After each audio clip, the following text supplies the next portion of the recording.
Yes, all right. Nkulamusizaako nnyo yonna gy'osinza obanga otuwuliriza kutegeeza webale kwekuumira ku mayengo gano aga Yugi Update TV. General Muhoozi Kainerugaba Chief of Defence Force agenze maaso n'okubanga adimandinga exit ya ambassador wa Germany mu Uganda. Sir Mafia Skora saawa zino yandibanga ali mu kattu okusinziira ku mawulire agava mu source galaga nti no Muhoozi Kainerugaba agenda maaso ng'ayagala ono alekulire mu ggwanga erya Uganda era nga takyamwagalamu. Nina kubanga mbikuwa oli ku Yugi Update TV n'okujjukiza k'osinza obanga otuwuliriza wabula gwe tannatweyungako kusabakirira wansi waliwo ekigambo subscribe kikoneko ojja kubanga osobola bulungi nnyo otwegattako. Abali mu diaspora mbatumiddeko nnyo mwebale kwekuumira ku Yugi Update TV. Enene ensonga tetandise kati newankubadde avuddeyo okuddamu ziringa waves ezizzeemu okuvaayo. Jjukira nga ennaku z'omwezi lumu omwaka gwali 2025 General Muhoozi Kainerugaba yavaayo n'adimandinga exit ya Mafias Skora ambassador w'eggwanga erya Germany mu Uganda.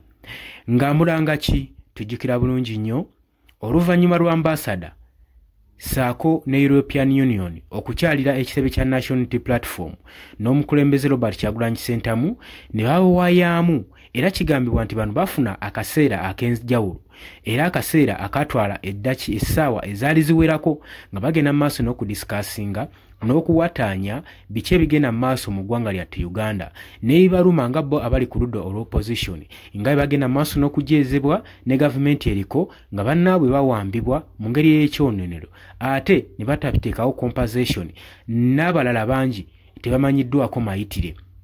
Ze zimu ku nsonga oba oliawo zibaali badisikassingako mu meeting gye bafuna n'ekibiina kino ekya National Unity Platform wali eri ku headquarters zaabwe e Makerere e Kavule. Wabula ng'ennaku z'omwezi lumu tujjukira bulungi nnyo UPDF ng'eyita mu mwogezi waabwe Charles Magezi ebiseera bye yali aliko yavaayo n'alumiriza Sir Mafia Skora ambassador w'eggwanga erya Germany mu Uganda nti yali agenda maaso n'okutambula n'akabinja k'abayeekera abagenda maaso n'okutuusa obulabe abaagala okwamwamulako gavumenti ya Mwami Yoweri Kaguta Museveni. Era ensonga tezaakomaawo. Muhoozi twalaba oluvannyuma ng'agenda maaso n'okupostinga ku mikutu gye egya Twitter ng'agenda maaso n'okubanga awoninga ambassador ono ng'agamba ayagala alekulire era ng'agamba ekitabo ekyo agenda kubanga amukwata. Wabula ebyaddirira twalaba ambassador ono okwekubira nduulu n'agendako mu kibuga ggulu eri ewali Sale Musale anko wa General Muhoozi Kainerugaba nga yeetaaga buyambi protection ng'agamba obulamu bwabwe buli mu matigga. Okusinziira ku bigambo mutabani waabwe yali ayogera Muhoozi Kainerugaba ng'agenda maaso n'okubatiisasiisa nga wagenda okubasiba n'okubakwata singa banaate balekulidde ggwanga lyattu Uganda. Era nga Muhoozi avaayo ng'agamba nti nze nnyina obuyinza obumala, nnyina authority okusobola okulaba nga ngoba ambassador yenna mu ggwanga Uganda gwe mbasaagala abeeremu. Bino byali bigambo bya Chief of Defence Force Muhoozi Kainerugaba. Wabula eggulu baagenda ne babiyitiramu General Salim Musale asobole okubeera nga oba oliawo ensonga zino bazoogerako ko nga bazidisikassingako. Wabula Sir Mafia Skora ensonga ya mutwala eggulu ng'agenda maaso n'okubalabula nga bagamba ebigambo bino bimugenda maaso n'okutweetinga bitattana diplomatic relation wakati w'eggwanga lya Germany n'eggwanga erya Uganda. Si kyokka kyokka n'enkolagana trade naye tattanyizibwa. Ennyingiza y'eggwanga lyammwe mugirowoozeeko ne economy ne AIDS obuyambe bwe tubawa ng'eggwanga erya Germany bujja kusalibwako. Byebimu ku Sir Mafia Skora bye yagenda mu maaso n'okwogera we yagenda mu kibuga eggulu ne Salim Musale. Wabula General Salim Musale tujjukira bulungi nnyo yabagamba nti n'ensonga za General Muhoozi Kainerugaba agenda kubanga azikwatako wabula ng'agamba newankubadde tugenda bikwatako era tugenda bisolovinga. Muhoozi Kainerugaba omuntu eyeetaaga omubuulira ekitabo yennyini Mwami Yoweri Kaguta Museveni wabula kijja kubeera kizibu nnyo okubalima nti nno ene military officer ali ku high rank ajja kuvaayo abuulire Muhoozi Kainerugaba amuteeke mu mbeera ezeetaagisa ne wabula ensonga tugenda kubanga tuzikolako. Newankubadde byonna byaliwo tetulabangako Mwami Yoweri Kaguta Museveni ng'avuddeyo ng'alangirira nga bagenda okukangavula mutabani we Muhoozi Kainerugaba gw'ayagaliza ennyo okusikira entebe ye ate nga ne General Muhoozi Kainerugaba agyegwanyiza nnyo ennaku zino era nawulirako nti bali mu mentalinga asobola okubanga afiitinga okusobola okulaba ng'atuula ku ntebe y'obukulembeze oba oli awo ng'omusika wa Muzeeyi Yoweri Kaguta Museveni gw'alinawo omuwaati.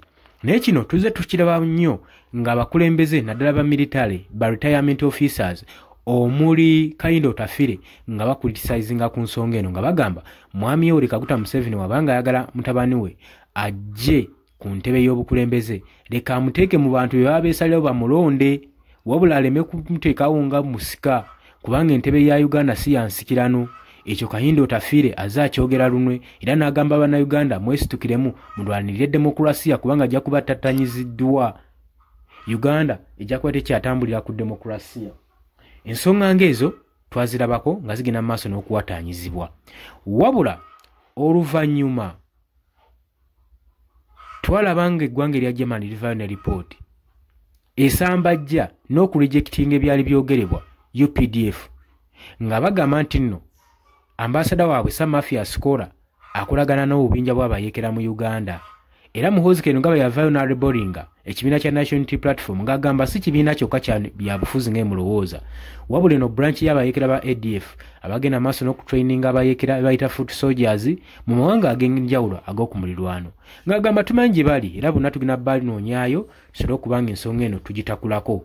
Ebyo byayogerwa naye ye omukulembeze w'ekibiina kino ekya National Unity Platform yavaayo n'ayogera ku nsonga eno ng'agamba ya breaking silent ng'agamba nti ensonga ewalanya Sam Mathias Kola lwa nsonga yatukyalira najja ng'ali concerned nnyo n'okubuzibwawo kw'abannayuganda saako n'abakulembeze b'ekibiina kino ekya National Unity Platform era y'ensonga bakibamwetisse tewali nsonga ndala yonna yonna bawulira nga bali embarrassed bali ashamed okubeera nga Germany ekoze investigation n'ekizula nti nno okuwambibwa kugenda mu maaso mu ggwanga erya Uganda era nga kukolebwa gavumenti eriko ekiraga nti nno gavumenti tetambulira ku principles. Ambassador yabagamba we Germany nti bino byonna nga bigenda mu maaso mulina principles ze mutambulirako. Bino yabyogera ng'ayogera n'omwogezi n'omunnamawulire Andrew Mwenda amanyikiddwa eri mu kibuga ggulu nga mugamba tetuganye ffe twagala kuleeta nkola yaffe eya Germany mugiteeke wano mu Uganda si tetugamba niwankubadde mulina principles zammwe ze mugoberera naye principles ezo kansubeni nno teziriimu kuwamba kwa bannayuganda naddala abali ku ludda olw'opposition kubasiba kubatuntuza na kubakyunya. Twagala mutambulire ku principles ne ku demokrasiya wammwe ne constitution yammwe nga weetambula nga weeyogera mulekerawo okuwamba bannayuganda. Kati eno ensonga yafuukira gavumenti ya Uganda akayinja mu ngatto era ne guno omunundi gino muhoozi kano nga baavuddeyo ng'agamba nti nno ye tali mu mativu na kubeerawo kwa ambasada Mathias Kola mu Uganda.